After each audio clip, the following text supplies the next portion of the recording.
உறவுக்கு கை கொடுப்போம் என்று பின்னாளில் கலைஞர் சொன்னாரே, அந்த சொல் என்பது தமிழனுடைய இலக்கணம், தமிழனுடைய வாழ்வு நெறிமுறை. உன் ஊர் எது என்று கேட்டான். என்னை கேட்டால் திருச்சி என்று சொல்வேன்.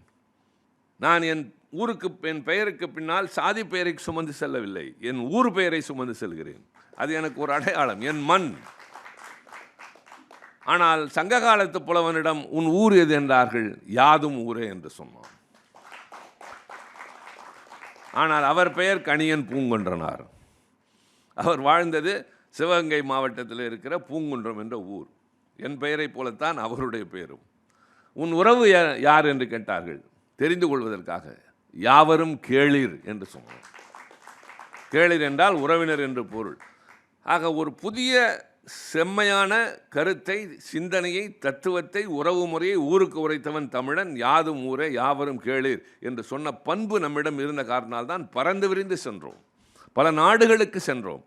பல நாடுகளில் நம்மை இழித்தவனையும் படித்தவனையும் வெற்றி கண்டோம், நம்மை ஆள நினைத்தவனை அடக்கி வைத்தோம். ஆனால் ஒன்றை கவனியுங்கள், வென்ற நாடு எதையும் தமிழன் ஆள நினைத்ததில்லை.